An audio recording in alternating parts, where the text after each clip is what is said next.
बात है कि पंजाब के लोग जो हैं पहले ही यहाँ पे जो है कंगना रनौत के खिलाफ इतना माइंडसेट यहाँ पे इतना हो चुका है लोगों का कि कंगना ने जो पंजाब के लोगों के बारे में अतीत में कहा है उसका गुस्सा पहले भी अभी भी शांत नहीं हुआ है। जैसे माँ यहाँ की महिलाएं 100-100 रुपए में धरने पे जाती हैं, बिकती हैं। भाई किसान आंदोलन के बारे में बोला कि यहाँ पे रेप किए जा गए, वहां पे लड़कियों को रेप किया गया, लाशों को उल्टा लटकाया गया।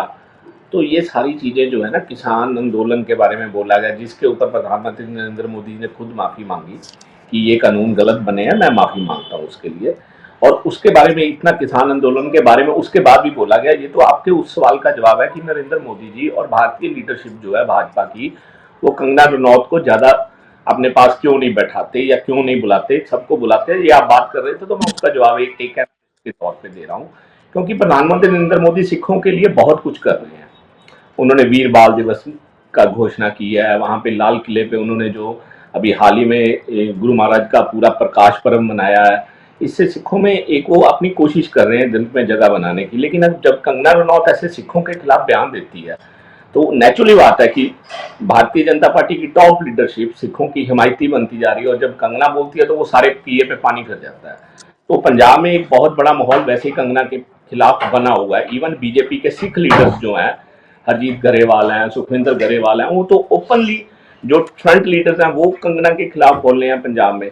तो इसलिए ये तो पहला इशू है जो आप बात कर रहे थे, भाई क्यों उनको टाइम नहीं दिया जाता। दूसरी बात जो है कि पंजाब में जो श्रोमणी गुरुद्वारा प्रबंधक कमेटी है, जो सिखों की मिनी पार्लियामेंट है, उनकी तरफ से इस फिल्म के खिलाफ टोटली जो है उन्होंने अपनी टास्क फोर्स को, अपने जितने एम्प्लॉयज हैं और जितने आगे उनके साथ संप्रदाय चलती हैं, सिख संस्थाएं चलती हैं, उनको क्लियर कहा हुआ है कि इसका विरोध कीजिए और इस फिल्म को पंजाब में नहीं चलने दिया जाएगा। और पंजाब में आज जहां जहां पे लगी है, सिख समुदाय ने इसका डट के विरोध किया है और फिल्म को चलने नहीं दिया है।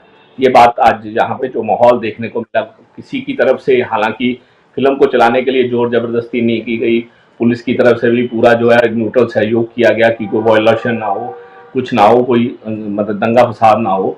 लेकिन जो सिखों की रिजेंटमेंट है, जो सिखों के अंदर रोष है, वो रोष उनका बहुत ज्यादा हाइप पे है।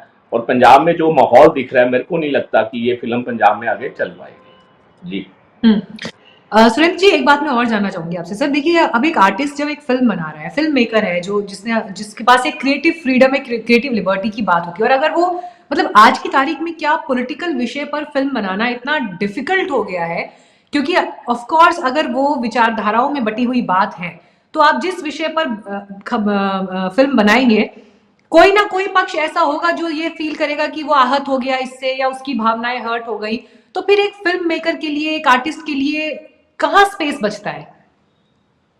नहीं, ऐसी बात नहीं है मैम, बाकी फिल्में भी बनती हैं, फिल्में भी चलती हैं। जब कोई विवादित लीडर जिसने पंजाब के और पंजाब के लोगों के और पंजाब की महिलाओं के खिलाफ बड़े तीखे नहीं, बयान मैं दिए हैं। स्पेसिफिकली मैं यहाँ कंगना की बात नहीं कर रही हूँ, मैं एक अच्छा, जेन्युइन मैं देख अभी रही आर्टिस्ट की बात करता हूँ। ऐसा नहीं है, ऐसा नहीं है मैम। देखिए, कहीं ना कहीं थोड़ा बहुत तो हर जगह पे होता है, नहीं, पर लेकिन क्या आपको यहाँ पे लगता है कि फिल्म पॉलिटिकल विषय पर आज की तारीख में फिल्म बनाना कंफर्टेबल है किसी भी फिल्म मैडम मेकर अगर के लिए, या बायस, फिल्म? जैसे आप बता रहे थे कि बायस बनेगी फिल्म, एक तरफ बनेगी कि उनकी छवि को ही कमजोर कराने की कोशिश दिखाई दी जाएगी, फिर तो मैडम ये है कि आज मान लीजिए आज नरेंद्र मोदी जी प्रधानमंत्री है, 10 साल बाद अगर उनके ऊपर कोई फिल्म ऐसी बनती है कि उनको कमजोर प्रधानमंत्री दिखाया जाता है, तो भाजपा उसके ऊपर पूरा जोर तो लगाएगी, अपना पूरी ताकत लगाएगी, भाई इनको कमजोर दिखाया गया। हाँ, जो उन्होंने काम किए हैं, बैलेंस फिल्म जो आर्टिस्ट को भी चाहिए कि वन साइडेड नहीं होनी चाहिए। आर्टिस्ट की अपनी कला होती है, फिल्म बनाने वाले अच्छे होते हैं, वो न्यूट्रल दिखाएं। अगर उन्होंने कोई बुरा काम किया वो भी दिखाएं, अगर उन्होंने अपने टेन्यूर में अच्छे काम किए हैं, मान लीजिए इंदिरा गांधी ने कोई अच्छे काम किए हैं, वो भी दिखाएं। अगर जो बुरे काम किए हैं वो भी दिखाएं। उसको एक न्यूट्रल दिखाना चाहिए ताकि दोनों पक्षों को ये पता चले कि उस समय ये अच्छे काम भी हुए थे, ये बुरे काम भी हुए थे। इतना नहीं होता कि वन साइडेड अगर आप दिखाएंगे और वन साइडेड फिल्म को आप हाइक देंगे तो बट नेचुरल है कि अपना सब लोगों का अपना वोट बैंक भी होता है, हर पार्टी का अपना वोट बैंक होता है, उनके अंदर तो मैडम उसकी रिजेंटमेंट पैदा होगी, बिल्कुल पैदा होगी, उसमें कोई दिक्कत नहीं है। लेकिन जब अगर न्यूट्रल बनेगी, बिल्कुल लगेगा कि फिल्म जो है बिल्कुल सच्चाई पे, एक साइड को एक झुकाव एक तरफ नहीं बनी, दोनों पक्षों को बराबर रख के बनी। हम लोग जर्नलिस्ट हैं, हम लोग भी खबर लिखते हैं, दोनों पक्षों को बराबर तरजीह देकर लिखते हैं। तो आप देखते होंगे, आप भी खबरें बोलते हैं तो आप बैलेंस करके बोलते हैं, आप दोनों पक्षों को बैलेंस रख के बात कर रहे हैं अभी। ठीक है। सुरेंद्र जी, आपकी बात से ही फिर आगे पॉइंट लेके जा रही हूँ। आपने कहा कि कम से कम एक न्यूट्रल जी अप्रोच के साथ काम, लेकिन उसके साथ ही सर देखिए, जो फिल्म मेकर्स हैं, जो फिल्म फ्रेटर्निटी है आज की तारीख में, वो जब बात करते हैं तो उनका यही कहना होता है कि हम फिल्म अपने एक विचार के साथ बनाते हैं, और जितनी डाइवर्सिटी से भरा हुआ ये देश है, अब अगर हम हर एक तबके के लिहाज से सोचेंगे कि ये उसको भी ठीक लगनी चाहिए, उसको भी ठीक लगनी चाहिए, उसको भी ठीक लगनी चाहिए, तो एक 2 घंटे 2.5 घंटे की फिल्म में इतना कुछ सर्व करने की स्थिति में आप नहीं होते। एंड देन ये एक क्रिएटिव लिबर्टी से लेकर क्रिएटिव फ्रीडम तक की बात होती है। इवन कंगना रनौत भी जब अपने इंटरव्यूज दे रही थी फिल्म प्रमोशन के लिए, तो उन्होंने भी कहा था कि सेंसर बोर्ड ने इतने सीन्स पर कट लगवाया है। उन्होंने कहा कि मुझे ये कहा गया कि आप इंदिरा गांधी का जो असैसिनेशन दिखा रहे हैं वो नहीं दिखा सकते। तो उन्होंने कहा कि जब मैं इमरजेंसी पर फिल्म बना रही हूँ, मैं इंदिरा गांधी पर फिल्म बना रही हूँ, उनके असैसिनेशन से जुड़ा हुआ हम अगर सीन शॉट नहीं कर सकते, तो फिर कैसे हम अपनी बात कन्वे करेंगे। तो उनकी आपत्ति इस बात को लेकर भी थी कि फ्रीडम ऑफ एक्सप्रेशन की बातें जब पूरा देश समाज सब करता है, तो मैं एक फिल्म फ्रीली नहीं बना पा रही हूँ। और चलिए मैंने फिल्म बना दी तो उसको लेकर विरोध इस तरह का हो गया है, जिस फिल्म के लिए मैंने अपना सब कुछ गिरवी रख दिया, गहने, ज्वेलरी, कपड़े, ये वो सब, तो फिर एज ए फिल्म मेकर मेरे मेरे अधिकारों की रक्षा कौन करेगा। और मैं सिर्फ ये कंगना की बात नहीं कर रही हूँ, मैं एक फिल्म फ्रिटर्निटी के लिहाज से भी ये सवाल पूछ रही हूँ सर। नहीं, मैडम आपकी बात से मैं सहमत हूँ। हर इंसान को बोलने की आज़ादी है, बात करने की आज़ादी है। हिंदुस्तान के लोकतंत्र की यही खूबसूरती है। लेकिन ये है कि आपकी जो आज़ादी है जो बोलने की, वो बोलने की आज़ादी एक पक्षीय नहीं होनी चाहिए। ये मेरी जो अपनी विचारधारा है, जो लोगों की सोच है। जी हम कोई नाटक देखते हैं, कोई प्ले देखते हैं, कोई और भी चीज़ें देखती हैं, वो मैसेज देने वाली फिल्में होती हैं, समाज को एक दिशा देने वाली फिल्में होती हैं, और एक समाज को बताती हैं कि से ये मैसेज मिलता है। लेकिन अगर आप एक पक्षीय नाटक को दिखाएंगे, अब मैं बोलूंगा, तो मैं प्रो पंजाब बोलूंगा, तो मैं बोलूंगा ठीक है, यहाँ पे सिखों की ये मांगे हैं, सिखों को रोका गया है, लेकिन ये भी साथ में मैं बोलता हूँ कि उनके कारण यहाँ पे व्यापार ठप हो रहा है, किसानों के धरनों के कारण। मेरे को जो जब जिसको भी बोलना है उसको न्यूट्रल होकर काम करना चाहिए। लोगों के बीच में हमें मैसेज क्या देना चाहिए। एक नाटककार का, एक फिल्मकार का नैतिक फर्ज होता है कि ठीक है। समाज को एक अच्छा संदेश देना। अगर आप संदेश एक पक्षीय दोगे और यही दिखाओगे फिल्म में कि इंदिरा गांधी तो है ही गलत है, कंगना रनौत बिल्कुल ठीक है, लेकिन उससे तो ठीक फिर है। माहौल बिगड़ेगा ना, उसका माहौल खराब ठीक है होगा। जोशी हाँ, जी, आपको मेरी जी आवाज मिल तो रही है आपने सर? जी बीच में आपका फ्रेम चला गया था। ठीक है जोशी जी, आप तो फिल्म देखकर आ गए हैं। अब मुझे बीजेपी के नेता के नाते नहीं, एक फिल्म प्रेमी, सिनेमा प्रेमी होने के नाते बताइए, फिल्म कैसी है, चलेगी या नहीं चलेगी? देखिए, ये तो लोगों के ऊपर डिपेंड करता है। मैं वैसे इतनी ज्यादा मूवीज देखता नहीं, पर ये मुझे देखनी पड़ी। इसलिए देखनी पड़ी, मुझे पता था मेरे से सवाल किए जाएंगे।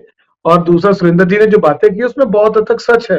अगर जैसे मैडम मैडम ने ये बात, जो मेरे को नाम भूल गया क्या इनका, मैडम का, ये एक्ट्रेस है, इन्होंने ठीक बात बोली। क्योंकि जो एक नेता और प्रधानमंत्री जी के बारे में आपने पढ़ा हो या आपको बताया गया हो, उसकी छवि के ऊपर अगर इस तरह का फिल्मांकन किया जाए, तो जो एक छवि बनी होती है उसके अकॉर्डिंगली वो नहीं बनती। तो ठीक है, इनका कहना जायज है।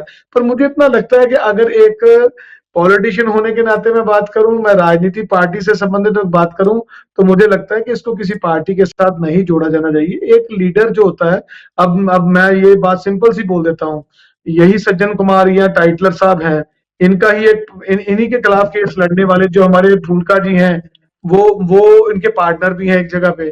तो हर लोगों का अपना एक किरदार होता है, अपना एक व्यवसाय होता है। आज अगर कंगना रनौत भारतीय जनता पार्टी की मेंबर पार्लियामेंट है, उनकी मूवी आई है, तो ठीक है, थोड़ा सा आप हमसे पूछ सकते हो। लेकिन मुझे लगता है कि बतौर, अगर मैं एक पॉलिटिशियन हटके मैं मूवी के बारे में बात करूं, तो मुझे ऐसा कुछ नहीं उसमें नजर आया जिससे किसी को कोई आपत्ति होनी चाहिए। सर एक आपने ये नहीं पिक्चराइज किया बताया, गया। एज ए सिनेमा लवर, एक सिनेमा प्रेमी होने के नाते फिल्म आपको अच्छी लगी या खराब लगी, आपने ये नहीं बताया। फिल्म कैसी है, छोड़िए राजनीति की मैं, बात। देखिए, जब आदमी एक सब्जेक्ट को सब्जेक्ट के रूप में देखने आता है, उसका एंजॉय नहीं कर पाता। वो जब ये देखता है कि उसमें कौन सी ऐसी चीज है, किसकी भावनाओं को आहत हुआ है इसमें, वो मेरे को ऐसी चीज नजर नहीं आई। बल्कि इमरजेंसी में जो हुआ उसको बहुत कम दिखाया चलिए गया। मैं इस सवाल को ये और बात मैं घुमाकर बोल रहा पूछती हूँ, क्या आप अपने दोस्तों को, फैमिली मेंबर्स को सजेस्ट करेंगे कि जाओ जाकर फिल्म देख कर आओ, बढ़िया फिल्म है? हूँ। मैम, ऐसा है, आज की डेट में सभी के पास फोन है। सभी मूवी देख सकते हैं। मेरे से पूछा सर आप मेरे क्लियर से जवाब पूछा तो गया दीजिए, चलिए इतना दर्शक मेरे समझ मेरे गए से हैं पूछा इसका गया मतलब फिल्म कैसी है। मैं तो ये जानना चाह रही थी कि फिल्म फिल्म देखने के लिए जाएं या इंतजार कर लें कि ओटीटी पर रिलीज होगी तो घर बैठ के देख लेंगे, लेकिन देखिए ठीक है, काफी हद तक आपके रिस्पॉन्सेज से क्लियर जरूर हो गया देख है।